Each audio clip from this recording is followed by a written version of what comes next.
नमस्कार, डीडी राजस्थान के इस विशेष कार्यक्रम में आप सभी का स्वागत है। सबसे पहले आप सभी को अंतर्राष्ट्रीय योग दिवस की हार्दिक शुभकामनाएं। गीता जी के अध्याय 2 के 48वें श्लोक में कहा गया है, समत्वम योग उच्यते, यानी जीवन की सम विषम परिस्थितियों में संयमित रहते हुए समान भाव रखना ही योग है। अध्याय 2 में ही ये भी कहा गया है कि योगः कर्मसु कौशलम, अपने कर्म को कुशलता पूर्वक करना ही योग है। इसका मतलब ये है कि हमारे यहाँ, हमारी प्राचीन संस्कृति में, हमारे यहाँ के धर्म और दर्शन में योग का हमेशा से एक बहुत महत्वपूर्ण स्थान रहा है। और आज के इस बदलते दौर में तो पूरी दुनिया योग के महत्व को समझ चुकी है। पूरी दुनिया को भारत ने योग दिवस के रूप में एक अमूल्य भेंट दी है। आज के इस कार्यक्रम में हम चर्चा करेंगे योग स्वयं और समाज के लिए। इस वर्ष हम 10वां अंतर्राष्ट्रीय योग दिवस मना रहे हैं, जिसकी ये थीम निर्धारित की गई है। और इस थीम का उद्देश्य भी यही है कि समाज में प्रत्येक व्यक्ति और समुदाय स्वस्थ रहे, शारीरिक और मानसिक रूप से मजबूत बने रहे और एक स्वस्थ समाज हमारे भारत का हो। और इस विषय पर विस्तार से बातचीत करने के लिए हमारे बीच स्टूडियो में मौजूद हैं डॉक्टर पुनीत चतुर्वेदी। आप असिस्टेंट प्रोफेसर हैं स्वास्थ्य व्रत, राष्ट्रीय आयुर्वेद संस्थान जयपुर में। सर, कार्यक्रम में आपका बहुत बहुत स्वागत है। जी, बहुत बहुत धन्यवाद आपका। और साथ ही हमारे बीच स्टूडियो में मौजूद हैं डॉक्टर देवांशी, जो कि कुछ योग आसन करके हमें बताएंगी कि किस तरह से योग किया जाए। डॉक्टर देवांशी, आपका भी कार्यक्रम में बहुत बहुत स्वागत है। आप भी राष्ट्रीय आयुर्वेद संस्थान से हैं और इसके साथ ही राष्ट्रीय आयुर्वेद संस्थान के कुछ स्टूडेंट्स हमारे स्टूडियो में मौजूद हैं, जो अपनी क्वेरीज लेकर आए हैं। आप लोगों का भी कार्यक्रम में बहुत बहुत स्वागत है। स्वयं के लिए योग और समाज के लिए ये कितना महत्वपूर्ण है, इस विषय पर हम बातचीत करना चाहेंगे। सबसे पहले तो इसी थीम पर डॉक्टर पुनीत हम बात करेंगे कि स्वयं के लिए और समाज के लिए योग कितना महत्वपूर्ण है। देखिए, इस बार की जो थीम है वो कितनी इम्पोर्टेंट है, yoga for self and society. आप देखिए, योग जो है वो कभी भी सेल्फ के लिए नहीं होता, स्वयं की भावना को दूर करना ही योग है। वो स्वार्थ के लिए कैसे हो सकता है जी। इसीलिए उसकी जो थीम है वो सेल्फ एंड सोसाइटी के लिए। और आप देखिए, ज़्यादातर व्यक्तियों में ये होता है कि मैं, मेरा, तुम्हारा, ये सारी चीज़ें, और मैं की भावना को दूर करना। आप देखिए, अक्सर हम लोगों को ऐसा लगता है कि we can change the world, we can change the society, लेकिन वी और आई का इम्पैक्ट जहाँ पे आ रहा है और सेव का इम्पैक्ट जहाँ आ रहा है, तो सेव और शिवा, आप देखिए दोनों में अहंकार है। तो हमको सेव से और शिवा से, दोनों से दूर रहने की ज़रूरत है। और उसमें आप देखिए, योग जो बताया गया है कि इस बार हम 10वें अंतर्राष्ट्रीय योग दिवस की ओर पहुँच चुके हैं। और हर साल आप देखिए, योग दिवस जो है और बिगर होता जा रहा है जी। लेकिन getting bigger is not important, getting deeper is more important. तो योग के साथ साथ जरूरी है हम अपने आप को इंट्रोस्पेक्ट करें और उस चीज़ को पहचाने भी। आप देखिए, योग जो है वो विज्ञान भी है और आध्यात्म भी है। यही एक संसार में एक ऐसी विधा है जो विज्ञान और आध्यात्म दोनों का मिक्सचर जो है। और आप देखिए, योग को तो पिछले 10 वर्ष से हम लोगों ने सार्वजनिक मंचों पर मनाना शुरू किया है, लेकिन हमारी संस्कृति, विरासत, इतिहास, इसका जो संबंध है कई शताब्दियों और कई वर्षों से इसके साथ है। तो इसलिए yoga for self and society जो हमारी थीम है इस बार की, वो काफ़ी एप्ट है और काफ़ी उपयुक्त भी है। जी जी, इस थीम के तहत अगर हम बात करें तो इसका उद्देश्य भी यही है कि शारीरिक और मानसिक रूप से एक व्यक्ति स्वयं भी स्वस्थ रहे और समाज के लिए भी वो अपना योगदान दे। और अगर व्यक्ति स्वस्थ होगा तो डेफिनेटली समुदाय अपने आप स्वस्थ होगा। तो एक व्यक्ति के जीवन में योग किस तरह से शामिल होना चाहिए ताकि वो स्वस्थ खुद भी रह सके और समुदाय में अपना अहम योगदान भी दे सके। देखिए, योग का जो तात्पर्य है वो अक्सर हम लोग सिर्फ यही समझते हैं कि हम आसन कर रहे हैं, प्राणायाम कर रहे हैं, मेडिटेशन कर रहे हैं। लेकिन आप देखिए, योग जो है जब बाल्यावस्था से जब हमारी श्वास प्रश्वास की प्रक्रिया चालू होती है, तब से योग का प्रारंभ हो जाता है। और जीवन पर्यंत, जब तक हम मृत्यु तक हमारी श्वास प्रश्वास की प्रक्रिया चल रही है, तब तक योग हम लोग करते रहते हैं। लेकिन योग का तात्पर्य हम सब ब्रीथिंग प्रैक्टिसेज, आसन, मेडिटेशन, सिर्फ इन चीज़ों से ना समझें। अष्टांग योग में यम, नियम, हमारे आहार, विहार और आचरण का भी काफ़ी उद्देश्य है कि क्या चीज़ें हमको करनी चाहिए, क्या चीज़ें नहीं करनी चाहिए। कि मान लीजिए हम लोग बोल तो झूठ रहे हैं और उसके बाद हम लोग कह रहे हैं कि हम इतने सूर्य नमस्कार कर रहे हैं, कपालभाति कर रहे हैं, तो उस चीज़ का जो हमारा जो उद्देश्य है योग का प्राइमरिक रूप से, वो उस चीज़ में पूरा नहीं होने वाला है, नहीं हो पाता। जी जी, तो इसके लिए हम जानना चाहेंगे, जैसे हर योग दिवस का एक थीम होता है और उस थीम के जरिए जागरूकता बढ़ाने की कोशिश होती है, तो एक व्यक्ति किस तरह से योग को अपने जीवन में शामिल करे, वो शुरुआत कहाँ से करे कि इस तरह के योग अपनाएंगे तो जीवन में योग शामिल हो जाएगा। देखिए, हम कॉमन योगा जो प्रोटोकॉल का निर्माण किया गया है वो इसीलिए है कि हम लोग खड़े रह के, बैठ के करने वाले सूक्ष्म व्यायाम, पेट के बल, पीठ के बल, लेट के किस तरह से भी सारी चीज़ें कर सकते हैं। और आप देखिए ज़्यादातर हमारे साथ समस्या क्या आ रही है, योग में सबसे मेन चीज़ है कि हम लोगों को आसन में बैठना भी जरूरी है कि जब हम आसन में बैठ ही नहीं पाएंगे तो प्राणायाम करेंगे कैसे। तो उसके लिए ज़रूरी है हमारा पोस्चर जो है काफ़ी स्ट्रेट रहे, क्योंकि आप देखिए हम लोगों को लोअर बैक की प्रॉब्लम है या सर्वाइकल की प्रॉब्लम है, जितनी भी समस्याएं ज़्यादातर आ रही हैं वो हमारे पोस्चर के कारण आ रही है। तो योग में इस तरह के कई तरह के आसन भी हैं जो हमारे पोस्चर को प्रिपेयर करते हैं और जो हमारी बॉडी में जो स्टेबिलिटी लाते हैं वो हमारे लिए काफ़ी इंपॉर्टेंट है। आप देखिए हम लोगों को सर्वाइकल पेन होता है, लोअर बैक का पेन होता है, लेकिन आप देखिए थोरेसिक जो हमारी स्पाइन है वहाँ पे कभी भी पेन नहीं हो रहा, क्योंकि वो जो थोरेसिक स्पाइन है वो हमारी रिब केस से कवर्ड है। सर्वाइकल और लंबर इन दोनों चीज़ों पे हमारे पास कवरनेस नहीं है। तो इसके लिए ज़रूरी है कि हम सर्वाइकल के लिए आसन करें। लोअर बैक में आप प्रोटेक्ट करने के लिए देखिए हमारी कोर की जो मसल्स है उनको हम लोगों को प्रोटेक्ट करना चाहिए। और आप देखिए हम लोग बैठे भी अभी तो हमारी कोर की मसल्स बिल्कुल लूज है, कोर बिल्कुल प्रोटेक्टेड नहीं है। और जब कोर प्रोटेक्टेड नहीं होगी तो हमारे जो लोअर बैक है उसके ऊपर प्रेशर आने ही वाला है। जी जी जी, बहुत अहम बात आपने कही कि योग अगर कर रहे हैं हम और इसके अलावा अगर पोस्चर हमारे गड़बड़ हैं तो फिर योग का उतना महत्व नहीं रह जाएगा हमारे जीवन में। सबसे पहले हमें पोस्चर सुधारना होगा। हम कुछ जैसे योग करते भी हैं तो कई बार गलत तरीके से भी योग कर लेते हैं या उसको गलत तरीके से सीख लेते हैं और वो करते रहते हैं। तो योग करने का सही तरीका क्या होगा ये भी मैं आपसे जानना चाहूंगी। देखिए ज़्यादातर लोग हम देखेंगे आजकल सब लोग डीजे हैं। अब डीजे का मतलब डिस्को जॉकी नहीं है, वो हम आरजे डीजे जो हम आपके प्रसार भारती की बातों में बात करें, डीजे आरजे वीजे, तो वो डिस्को जॉकी नहीं रहा। आजकल हम लोग डेस्क जॉकी हो गए हैं कि डेस्क पे बैठ के हम लोग कंप्यूटर पे सारा दिन काम कर रहे हैं, लैपटॉप या मोबाइल कोई भी चीज़ से उपयोग कर रहे हैं। तो उनकी वजह से आप देखिए पहले जो अर्थराइटिस की समस्या आ रही थी वो हमारे नी में, एल्बो के जॉइंट्स में ज़्यादा आ रही थी, अब धीरे धीरे हमारे फिंगर्स के जॉइंट्स में भी आने वाली है। तो आप देखिए कितनी बड़ी ये समस्या हमारे बीच में होने वाली है। और पोस्चर के लिए आप देखिए सबसे अच्छा जो आसन है वो ताड़ासन। जो ताड़ासन या वृक्षासन का जब अभ्यास करेंगे तो देखिए सबसे पहले ताड़ासन के अभ्यास के लिए हम लोग ध्यान रखें हमारे ईयर लोब, शोल्डर, जो हिप्स के जॉइंट हैं वो सम स्थिति में एक ही अलाइनमेंट में रहें। जी जी, आप देखिए ताड़ासन में दोनों हाथों को हम आगे की ओर लाएं, उंगलियों को इंटरलॉक करें, हथेलियों का रुख बाहर की ओर करें और धीरे धीरे श्वास को लेते हुए इनहेल करते हुए पंजों को ऊपर की ओर ले जाएं और स्पाइनल कॉर्ड को इलोंगेट करने का अभ्यास करें। पूरा हम लोग कोशिश करें कि पंजों के बल पे स्ट्रेट बैलेंस करने की कोशिश करें। फिर धीरे धीरे एक्सेल करते हुए वापस हम न्यूट्रल पोजीशन और सम स्थिति में आ सकते हैं। जी जी, तो यहाँ से योगा के आसन की शुरुआत कर सकते हैं हम। जी, ताड़ासन में खड़े रह के जो करने वाले आसन है उनमें सबसे पहले जो हम लोग आसन के अभ्यास कर रहे हैं वो ताड़ासन का ही अभ्यास है। और इसमें देखिए हमारा पोस्चर भी इस चीज से इम्प्रूव होता है। जी जी, ज्यादातर लोग इसमें गलती क्या करते हैं, ताड़ासन का जब अभ्यास कर रहे हैं तो हमारे पंजों के बल के ऊपर वो बैलेंस नहीं बना पाते। बिल्कुल, आप देखिए जैसे जैसे हम सीनियर सिटीजन बनते हैं हमारे ब्रेन का, बॉडी का कोऑर्डिनेशन नहीं हो पाता, हम लोगों का बैलेंस नहीं बन पाता। और जो कोई छोटे बच्चे हैं उनको लंबाई बढ़ाने के लिए भी हम लोग ताड़ासन का अभ्यास करा रहे हैं, क्योंकि इसमें इलोंगेशन ऑफ स्पाइन हो रहा है, स्पाइनल कॉर्ड का इलोंगेशन हो रहा है, तो वो हमारी लंबाई बढ़ाने के लिए भी जरूरी है। आप देखिए बैलेंस हम जब भी बना पाएंगे जब सामने एक बिंदु पे हमारा ध्यान केंद्रित रहेगा।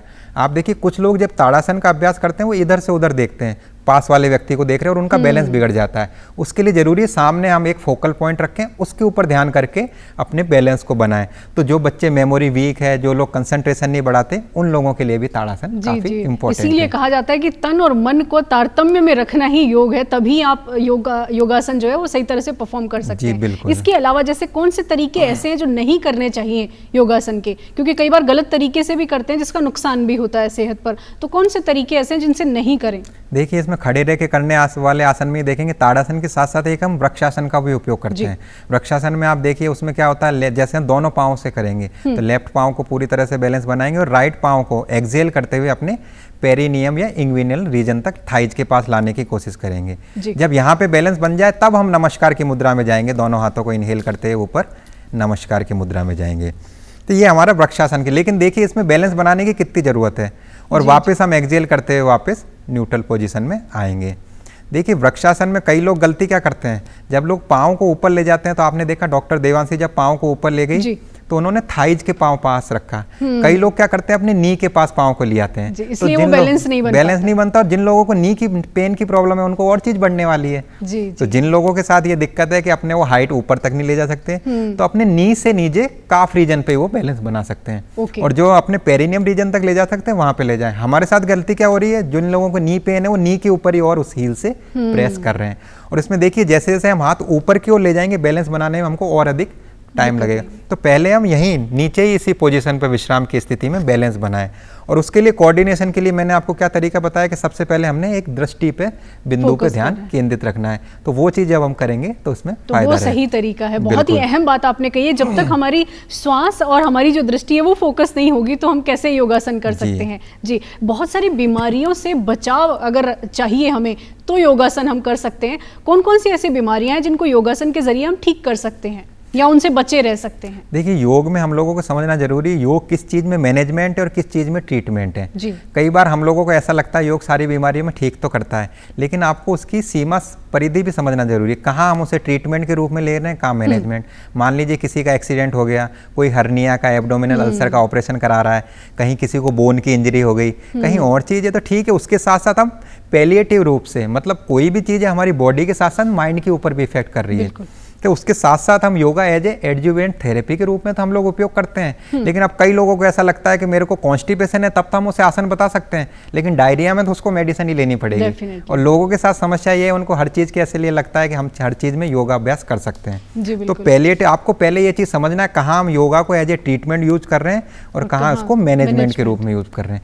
जब इसका उपयोग करेंगे तब हमारे बेसिकली जो लाइफ स्टाइल से रिलेटेड डिजीज है, चाहे डायबिटीज है, थायराइड है, बीपी है, विशेष रूप से आप देखिए जो एक ट्रायड बनता है ओबेसिटी का, बीपी का और डायबिटीज का, इन तीनों का मतलब ये तीनों इंटरलिंक हैं। अगर हम लोगों को ओबेसिटी है तो फिर बीपी होने की संभावना है और डायबिटीज होने की संभावना है। ये तीनों इंटरलिंक है। और इनकी जो नॉन NCD है, नॉन कम्युनिकेबल डिजीज, इनके लिए सबसे ज्यादा जरूरी योग और प्राणायाम। तो अगर इनके लिए कोई योगासन हो जिसमें बीपी, ओबेसिटी और शुगर है, उससे अगर बचना है तो कोई योगासन है जिसे किया जा सकता है? जी बिल्कुल। आप देखिए लाइफ स्टाइल से रिलेटेड जितनी भी डिजीज है उसमें बेसिकली तो हम लोगों को ध्यान रखना है, अगर किसी को व्यक्ति को और कोई समस्या नहीं तो सूर्य नमस्कार से अपने शुरुआत करें। कि आप देखिए 10 मिनट अगर हम सूर्य नमस्कार कर रहे हैं तो आप 30 मिनट और 40 मिनट की जो वॉकिंग कर रहे हैं उससे ज़्यादा बेनिफिट या फिर कैलोरी कंज्यूम आप लोग कर रहे हैं। और आप देखिए ओबेसिटी में ज़्यादातर हम लोग क्या करते हैं, हम लोग ओबेसिटी में यही चाहते हैं कि हमारी फैट डिजोल्व हो या मेद धातु आयुर्वेद में, और वो सूर्य नमस्कार में सबसे बेहतर तरीके से हो रही है। जी जी। आप देखिए अगर हम चाहते हैं कि हम लोग और वेट लूज करना चाहते हैं उसमें कपालभाति का भी उपयोग कर सकते हैं, लेकिन कपालभाति में आप लोगों को ध्यान रखना है, गहरी सांस लेते हुए हम लोग पहले पोस्चर को सही करते हुए इनहेल करेंगे और झटके के साथ प्राणवायु बाहर निकालेंगे और झटके के साथ हर सेकंड में एक पॉइंट में एक्सहेल करेंगे। जी। जब कपालभाति कर रहे हैं तो झटके के साथ प्राणवायु अंदर की ओर जाएगी। इस चीज का, और कपालभाति करते हुए ध्यान रखें हमारे जो शोल्डर है उसका मूवमेंट कभी भी नहीं होगा। ज्यादातर लोग कपालभाति में शोल्डर का मूवमेंट भी करते हैं। हमारा जो एब्डोमेन है उसकी सिर्फ फ्लैपिंग होगी। जब हम एक्सहेल कर रहे हैं तो एब्डोमेन पूरी रूप से अंदर की ओर आएगा। बिल्कुल डॉक्टर साहब, इसमें एक चीज ये भी जानना चाहूंगी कपालभाति में, जैसे अगर किसी के बैक पेन है तो क्या वो बैक पे सपोर्ट ले सकता है कपालभाति? जी बिल्कुल। आपको ध्यान रखना कोई भी आसन प्राणायाम कर रहे हैं तो ज्यादातर पोजीशन में क्या हो रही है, हमारे जो हिप्स के जो मसल्स इतने टाइट हैं हम 15 से 20 मिनट से ज्यादा मैट पे बैठ ही नहीं पाते। तो इन लोगों के लिए जरूरी है जिनकी हिप्स की मसल टाइट है या तो अपने नीज के नीचे या हिप्स के नीचे कुशन का उपयोग करें या फिर बैक को भी वॉल का सपोर्ट लेके, क्योंकि आसन का फायदा जब भी होगा जब आप उसको प्रॉपर तरीके से कर पाएंगे। और लेकिन कपालभाति में ध्यान रखें ये शरीर में एनर्जी या हीट डेवलप करता है। तो जिन लोगों को हाई बीपी है, हार्ट की प्रॉब्लम है या फिर एपिलेप्सी है तो वो इस चीज का अभ्यास सिर्फ डॉक्टर के सुपरविजन में ही करें या कम से कम करें। सब ऐसा भी सुनने में आता है कि जिनको हार्ट डिजीज है या ब्लॉकेज है तो उनको कपालभाति करना चाहिए, ब्लॉकेज भी ठीक हो जाते हैं, तो क्या ये भ्रांति है? उस चीज में आपको ये चीज देखना है, हमारा जैसे किसी व्यक्ति का हार्ट का ऑपरेशन हुआ, स्टेंट डला है, तो जो कपालभाति, अनुलोम विलोम, ये सारी चीजें वो प्रिवेंशन पहले के रूप में। अब मान लीजिए कोई व्यक्ति अभी बाईपास सर्जरी करा के आया है और उसको आप कहेंगे कपालभाति, सूर्य नमस्कार करें, वो तो ऐसा ही है कि जैसे कोई थका हुआ घोड़ा है उसको आप चाबुक मार रहे हैं कि वापस से वो दौड़े। तो वो चीज भ्रांति हमको समझना जरूरी है। कपालभाति हमारे लिए जरूरी है लेकिन वो डॉक्टर के सुपरविजन में बाद में काम करेगी। वो सारी चीजें पहले आप लोग प्रिवेंटिव रूप में, चाहे अनुलोम विलोम हो, कपालभाति, वो सारी चीजें प्रिवेंटिव रूप में करें। अगर आपको बीपी है या फिर हार्ट की डिजीज है फिर आप डॉक्टर के सुपरविजन में उस चीज को कपालभाति, क्योंकि बॉडी में हीट जनरेट कर रही है। आप देखिए फोर्सफुली हम लोग इसमें एक्सहेल कर रहे हैं। और कई व्यक्तियों के साथ समस्या क्या होती है कि जब हम लोग एक्सहेल करते हैं तो उनके साथ समस्या क्या होती है, कपालभाति में पेट को अंदर ले जाने की कोशिश करते हैं, जबकि वास्तविकता में क्या होना चाहिए, जब हमने एक्सहेल किया तो एब्डोमेन ऑटोमेटिकली अंदर जाना चाहिए। तो वो चीज भी हम लोगों को कपालभाति। इसमें कपालभाति से जुड़ा एक सवाल है कि खाने के कितने समय पहले करें या खाने के बाद कितने समय बाद करें? देखिए योगा का जो आइडियल समय है वो ब्रह्म मुहूर्त जागरण का ही है, ताकि हम अर्ली मॉर्निंग ही उस चीज को कर सकें। आप देखिए early to bed, early to rise, ये वाला जो कॉन्सेप्ट है हमारे कल्चर में पहले से ही विद्यमान है। जो लोग गोविंद देव जी के वो जानते हैं, जो मंगला आरती हो रही है वो अर्ली मॉर्निंग हो रही है। जी, जी। और उसी टाइम पे वहाँ पे जो मस्जिद है उसमें भी अजान हो रही है, वो भी अर्ली मॉर्निंग हो रही है। और गुरुद्वारे में जो गुरुवाणी हो रही है वो भी अर्ली मॉर्निंग। तो ब्रह्म मुहूर्त का जो कल्चर था वो हमारे कल्चर में इसीलिए था कि हम लोग अपने दैनिक क्रियाओं से निवृत्त हो सकें, स्पिरिचुअल प्रैक्टिस को फॉलो कर सकें, उसके बाद कपालभाति, प्राणायाम, सूर्य नमस्कार सारी चीज़ें करें। और आप देखिए भोजन के पश्चात अगर हम कोई आसन प्राणायाम करते हैं तो आप देखिए उससे हमारे जो विसरल ऑर्गन में जो पाचन तंत्र है उस पर भी इफेक्ट पड़ता है, और हमारा ब्लड का जो फ्लो है वो पूरा डाइजेस्टिव ट्रैक्ट में जाना चाहिए पाचन के लिए, तो उसके ऊपर भी वो सारी चीज़ें इम्पैक्ट डालती हैं। तो कहने का मतलब ये ब्रह्म मुहूर्त में या अर्ली मॉर्निंग ही आसन करें, चाहे वो कोई भी आसन हो। जी, वो उसी के लिए वो सबसे बेस्ट टाइम तो हमारे लिए वही है। अब कई लोग नहीं कर पाते, तब आप देखिए हम लोग ऑफिस योगा, वाइब्रेक ये सारे कल्चर आए, लेकिन सबसे बेस्ट तो वही है कि जो लोग ब्रह्म मुहूर्त या फिर अर्ली मॉर्निंग। जब आपने ऑफिस योगा का जिक्र किया है तो जो कार्यस्थल पर जो लोग हैं उनका बिजी शेड्यूल है वो नहीं कर पाते हैं, अगर तो ऑफिस में किस तरह से अपने जीवन में योग को शामिल करें, चाहे वो सूक्ष्म प्राणायाम हो या छोटे आसन हो, तो वो कैसे कर सकते हैं? देखिए इस चीज़ में भी ध्यान रखना है, मिनिस्ट्री ऑफ आयुष की तरफ से जिस तरह से टी ब्रेक होता है, कॉफ़ी ब्रेक होता है, उसी तरह से योगा ब्रेक भी लॉन्च हुआ है कि हम लोग टी ब्रेक, कॉफ़ी ब्रेक किस लिए लेते हैं, ताकि हम लोग एनर्जाइज हो सकें, वापस रिफ्रेश हो सकें, वापस फोकस कर सके, रीफोकस। उसी के लिए हम लोग योगा ब्रेक का भी अभ्यास करते हैं। और आप देखिए योगा ब्रेक तो हम लोग बैठे बैठे चेयर पे भी कर सकते हैं। इसी के लिए 5 मिनट की कुछ प्रैक्टिसेज हैं, वो हमारे मिनिस्ट्री ऑफ आयुष की तरफ से डिजाइन की गई है। उसमें बेसिकली यही है कि हम लोग, जैसे हम लोगों ने बताया कि हम लोग उसमें ताड़ासन का अभ्यास कर रहे थे, इसमें ताड़ासन का अभ्यास बैठे बैठे कर सकते हैं। तो आप देखिए इसमें भी बेसिकली हमको वही करना, दोनों हाथ सामने की ओर लाएंगे, उंगलियों को इंटरलॉक करेंगे, हथेलियां बाहर की ओर, और इनहेल करते हुए धीरे धीरे हाथों को ऊपर की ओर ले जाएंगे। फिर एक्सहेल करते हुए एक बार राइट साइड ट्विस्ट करेंगे, फिर पुनः इनहेल करते हुए न्यूट्रल पोजीशन, और फिर एक्सहेल करते हुए लेफ्ट साइड ट्विस्ट, फिर इनहेल करते हुए न्यूट्रल पोजीशन, फिर रिलैक्स करेंगे। तो ये एक उसका योगा ब्रेक का एक क्रम है। आप देखिए ज़्यादातर हम लोग बैठे रहते हैं तब तो हाथ का मूवमेंट तो करते ही इस तरह से करते हैं, लेकिन उसके साथ हम इनहेल एक्सहेल का ध्यान नहीं रखते। तो आप देखिए जब भी हम यॉर्निंग कर रहे हैं या ऑफिस में बैठे हैं तो इस तरह से हाथ का मूवमेंट तो कर रहे हैं, लेकिन इनहेल एक्सहेल नहीं है। और ब्रेथ के साथ जब आप मूवमेंट को कोऑर्डिनेट करोगे तभी वो योगा है, वरना तो एक्सरसाइज की तरह है। श्वसन को बहुत ज्यादा महत्ता दी गई योग में कि अगर सांस के साथ तारतम्य नहीं है तो योग जो है, आसन जो है वो पूरा नहीं है।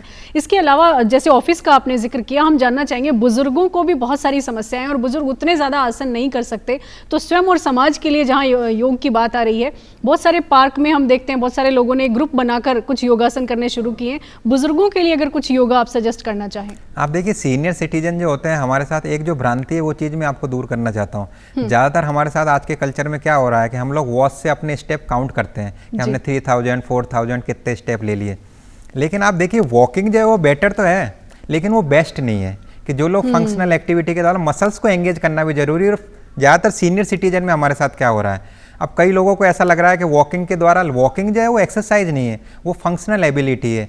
अब इस तरह से तो मैं बात कर रहा हूँ तो मेरी जॉ की मसल भी मूव कर रही है, लेकिन मैं ये नहीं कह सकता ना कि ये मेरी एक्सरसाइज है। तो वो चीज़ आपको समझना जरूरी है। वॉकिंग सिटिंग के कंपेरिजन में बेटर है, लेकिन वो बेटर है, वो बेस्ट नहीं है। और सीनियर सिटीजन में आप देखिए आपको मसल्स मास की काफ़ी ज़रूरत पड़ती है। आप देखिए कई सीनियर जो सिटीजन है, कई लोग बेड से उठ के वॉशरूम तक नहीं जा सकते क्योंकि उनकी जो मसल्स इतनी वीक हो चुकी है। और जो मसल्स मार्क है वो म्यूचुअल फंड की तरह है कि शुरुआत में आप लोगों ने जितना उसको एक्टिवेट करके रखा है, सीनियर एज में लाइफ में वो आपको उतना ही ज़्यादा काम आने वाला है। जो मसल्स मास है उसको आपको एंगेज करके रखना है। तो जितनी भी आपकी फंक्शनल एबिलिटी है उसके साथ साथ आप देखिए बेसिकली आप देखिए सीनियर सिटीजन के साथ हमारे साथ क्या रहता है, उन लोगों को मेंटल हेल्थ से रिलेटेड काफ़ी सिम्टम होते हैं। उसके लिए हम लोग भ्रामरी प्राणायाम का उपयोग कर सकते हैं। लेकिन भ्रामरी प्राणायाम में देखें आप लोग, हम लोग किस तरह से इसका अभ्यास करेंगे। पहले हम षणमुखी मुद्रा बनाएंगे। षणमुखी मुद्रा में रहेगा इंडेक्स फिंगर मेरी आईलिड के ऊपर रहेगी, मिडिल फिंगर नोस्टिल के ऊपर, बाकी की जो दोनों फिंगर हैं अपर लिप और लोअर लिप के ऊपर और नीचे। अंगूठे से कान बंद रहेंगे, गहरी लंबी सांस लेंगे और हमिंग बी की तरह एक्सहेल करेंगे।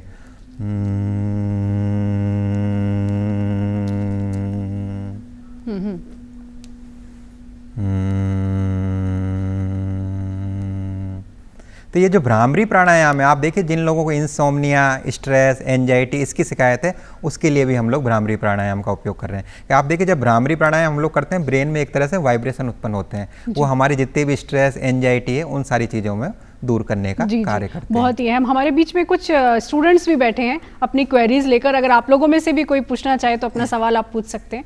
नमस्ते sir, it's me Anupriya from NIA। मैं ये पूछना चाहती हूँ, जैसे हम स्टूडेंट्स को एग्ज़ाम के टाइम पे बहुत ज़्यादा स्ट्रेस है, इंसोम्निया है और बहुत ज़्यादा हम एंजाइटी इश्यूज़ फेस करते हैं, तो हमें जैसे आपने भ्रामरी प्राणायाम बताया, उसके अलावा कोई और योगा और मेडिटेशन के लिए हम अच्छा आसन कर सके जिससे कि मतलब रेगुलर वो हमारे प्रैक्टिस में आ सके और हमें कोई एंजाइटी वगैरह ना हो और ऐसे इश्यूज ना हो, तो उसके लिए बहुत अहम एंजाइटी तो महिलाओं में भी बहुत ज़्यादा देखने में आ रहा है, एंजाइटी स्ट्रेस, तो कोई योगासन अगर ऐसा है तो देखिए आप, स्ट्रेस की एक विशेषता है, वो होता सबको है लेकिन मानता उसे कोई भी नहीं है। लेकिन लाइफ में स्ट्रेस होना तो जरूरी है। अब आप देखिए, मैं ट्रैफिक में जा रहा हूँ और मेरे को टाइम से पहुँचना है, अगर मेरे को भीड़ मिल रही है तो थोड़ा बहुत स्ट्रेस तो आएगा। तो स्ट्रेस का होना तो जरूरी है, पर स्ट्रेस में बने रहना आपके लिए जरूरी नहीं है। स्ट्रेस को भी आप कई तरह से उपयोग में ले सकते हैं पॉजिटिव रूप से। आप देखिए, चारकोल जो होता है, अगर उसको सही मात्रा में और सही दिशा में अगर स्ट्रेस मिले तो वो डायमंड में परिवर्तित हो जाता है। तो इसलिए मेरी लाइफ में स्ट्रेस है वो तो बेटर है, लेकिन स्ट्रेस में वो कंटिन्यू बना रह रहा है तो वो बेटर नहीं है। और स्टूडेंट देखेंगे ज़्यादातर उनको मेडिटेशन या डीप ब्रीदिंग का अभ्यास करना चाहिए, लेकिन मेडिटेशन के साथ भी ये समस्या है। हम लोगों को अक्सर ऐसा लगता है जो मेडिटेशन कर रहा है वो सबसे ज़्यादा दुखी है, और ज़्यादातर यंग पॉपुलेशन के ऐसा लगता है, उनको ऐसा लगता है कि जो सीनियर सिटीजन है वो मेडिटेशन उनके लिए, वो दुखी है इसीलिए मेडिटेशन कर रहे हैं। लेकिन वास्तविकता में जो युवा जो है, स्टूडेंट जो, वो जिम को ज़्यादा प्रेफर करते हैं, जिम जाना या फिर फास्ट एक्सरसाइज करना, योगा मेडिटेशन प्राणायाम की तरफ वो अपना रुझान नहीं कर पाते। लेकिन जो मेडिटेशन कर रहा है वो सामने वाले व्यक्ति को कैसे बताए कि उसको जिस चीज़ में आनंद जितना आ रहा है उतना किसी भी व्यक्ति को नहीं आ रहा, तो वो चीज़ हमें समझना जरूरी है। और मेडिटेशन के लिए सिर्फ आपको 2 ही टर्म फॉलो करनी है, एक अपनी हार्ट बीट को लिसन करना है और अपनी ब्रेथ को ऑब्जर्व करना है। हम मेडिटेशन के बारे में क्या सोचते हैं कि हम लोग टोस से लेके हेड तक धीरे धीरे ऑब्जर्व करेंगे 30 मिनट 45 मिनट, तो हमारे दिमाग में निर्विचार की स्थिति आ जाएगी, थॉटलेसनेस। लेकिन वास्तविकता में ऐसा कभी भी नहीं होने वाला। जब भी हम मेडिटेशन के लिए बैठते हैं हमारे दिमाग में और ज़्यादा थॉट आते हैं। तो मेडिटेशन का तात्पर्य यही है, हार्ट बीट को लिसन करें, ब्रेथ को ऑब्जर्व करें और जो भी थॉट्स आ रहे हैं उनको एक्सेप्ट करें, देन लेट इट गो। वो वास्तविकता में मेडिटेशन है। निर्विचार की स्थिति आना वो हमारी वैराग्य की स्थिति, वहां तक पहुंचना काफी मुश्किल है। अगर सिर्फ हम लोग डीप ब्रीदिंग के ऊपर ध्यान दें, हार्ट बीट को लिसन करें और जो थॉट्स आ रही हैं उनको एक्सेप्ट करें, देन लेट इट गो, वो ही हमारे लिए सबसे बेस्ट स्ट्रेस के लिए, एंजाइटी के लिए बहुत अहम। तो स्टूडेंट्स को ये रेगुलर प्रैक्टिस करना चाहिए ताकि वो अपना स्ट्रेस और एंजाइटी जो है वो ओवरकम कर सकें।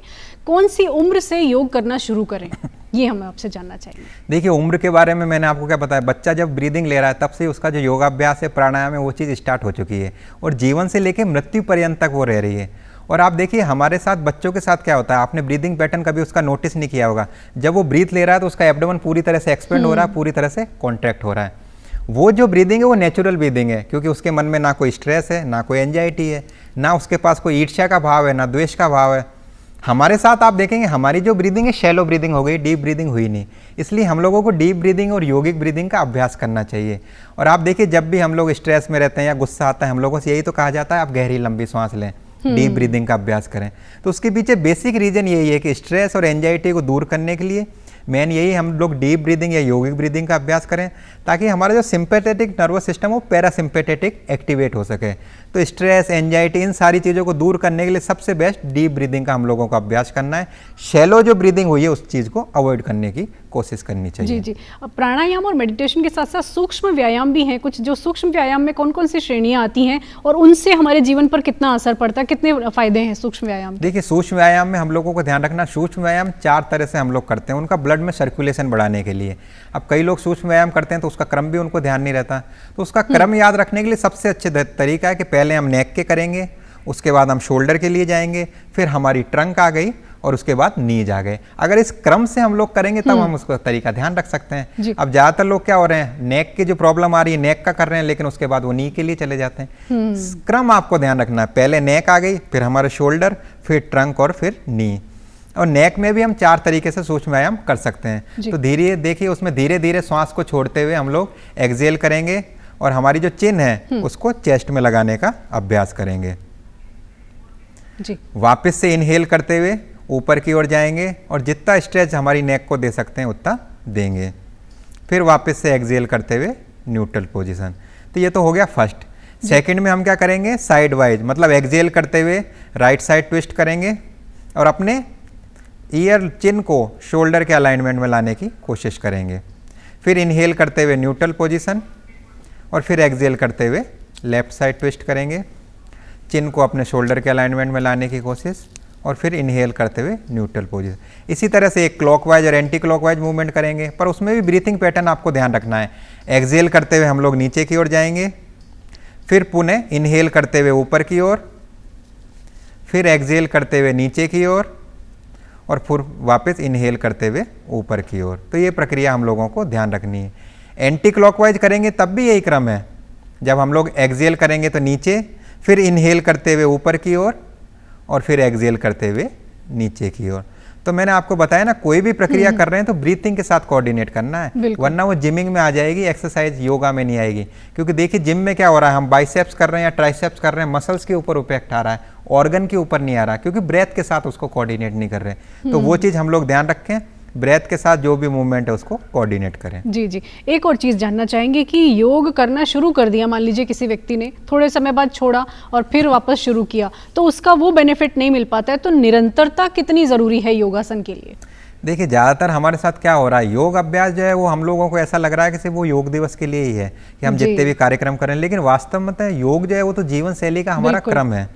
और आप देखिए ज़्यादातर परिस्थितियों में क्या होगा कि हम लोग योगा डे पे जाएंगे, वहाँ पे योगाभ्यास भी करेंगे, लेकिन 70% लोग उस चीज़ को गलत कर रहे हैं कि मतलब जो चीज़ को हम लोगों को फ़ायदा करना चाहिए वो चीज़ उससे नुकसान कर रही है। और बेसिकली जो हम योग कर रहे हैं वो दूसरों को दिखाने के लिए ज़्यादा कर रहे हैं कि सोशल मीडिया पे हम लोग हैशटैग लगा के ट्वीट भी करेंगे कि हम लोगों ने ये आसन किया, वो किया, लेकिन आप देखिए उस चीज़ को, आसन हम सही कर रहे हैं कि नहीं कर रहे, वो समझना जरूरी है।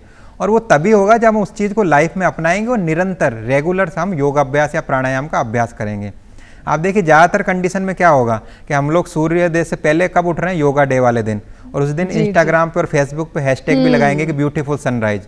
लेकिन सनराइज तो हमेशा से ब्यूटीफुल है, उसको देखने के लिए आपको सनराइज से पहले उठना तो जरूरी है। तो वो चीज़ भी हम लोगों को समझना जरूरी है कि सनराइज से पहले हम लोग उठें ब्रह्म मुहूर्त में, उसके बाद योगाभ्यास और प्राणायाम करें, और सेल्फ एंड सोसाइटी मतलब खुद के लिए करें और समाज के लिए भी, क्योंकि जब हमारे व्यक्तित्व का बेहतर निर्माण होगा तभी हम बेहतर समाज का निर्माण कर सकते हैं। एक और बात इसी से जुड़ी हुई है कि योग का असर बहुत धीरे होता है, तो ये भी एक भ्रांति है लोगों में कि योग करेंगे तो बहुत देर से रिजल्ट मिलता है, तो इस भ्रांति को भी हम चाहेंगे दूर करना। नहीं, वो लोगों को लगता है योग का असर जो धीरे हो रहा है। आप देखिए हमारी कोई भी मीटिंग है या स्ट्रेस है, एंजाइटी है, उससे आप 2 मिनट पहले सिर्फ 10 डीप ब्रीदिंग करके देखें, और उसके बाद आप देखिए आपका जो एनवायरनमेंट है या मनोस्थिति उसमें कितना ज़्यादा चेंज आने वाला है कि मतलब आपको कोई 15 मिनट, 20 मिनट, आधे घंटे भी कुछ करने की जरूरत नहीं है। अगर आप देखिए आपके किसी मीटिंग में जाने से पहले शैलो ब्रीदिंग चल रही है या फिर आप लोगों को काफ़ी स्ट्रेस है, एंजाइटी है, आप कुछ ना करें, सिर्फ 10 डीप ब्रीदिंग करें, इनहेल करें पूरी तरह से, एब्डोमेन एक्सपेंड, और पूरी तरह से एक्सहेल करें। सिर्फ 10 डीप ब्रीदिंग में आपको लगेगा आपकी जो स्ट्रेस और एंजाइटी पूरी तरह से दूर होने वाली है।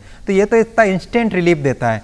और हीलिंग थ्रू ब्रीदिंग का जो कल्चर है वो इसीलिए है कि जब हमारी ब्रीथिंग पैटर्न नॉर्मल होगा तभी उससे द्वारा हमारी बॉडी की हीलिंग होने वाली है। तो अगर आपको इंस्टेंट रिलीफ देखना है तो आप 10 डीप ब्रीदिंग करके देखिए, अपने आप ही आप लोगों को उसमें रिजल्ट दिख जाएगा। बिल्कुल, बहुत ही अहम जानकारियां डॉक्टर पुनीत आप कार्यक्रम में शेयर किया आपने, बहुत ही अहम जानकारियां हमारे दर्शकों को आज मिली जानने को, योग कितना ज़रूरी है हम सब के लिए। और एक जो बात आपने कही, आभासी दुनिया में सिर्फ दिखाने के लिए योग नहीं करें, अपने जीवन को बेहतर करने के लिए योग करें, तभी इसका फायदा होगा। तो आज के कार्यक्रम में हमने जाना कि योग स्वयं और समाज के लिए कितना अहम है। अगर हम खुद स्वस्थ होंगे तो हम एक बेहतर समाज का निर्माण कर सकते हैं, हमारा भी एक बेहतर व्यक्तित्व का निर्माण हो सकता है। तो खुद भी योग करें, निरोग रहें और योग को अपने जीवन का हिस्सा बनाएं, क्योंकि योग सिर्फ दिखाने के लिए नहीं है, ये एक जीवन शैली है। आप लोग जितने भी स्टूडेंट्स कार्यक्रम में आए, आप दोनों का भी बहुत बहुत धन्यवाद। डॉक्टर देवांशी, आपका भी बहुत बहुत धन्यवाद, आपने योगासन करके दिखाए। डॉक्टर पुनीत, एक बार फिर आपका बहुत बहुत धन्यवाद। तो आज का कार्यक्रम बस इतना ही, फिलहाल हमें इजाजत दीजिए, नमस्कार।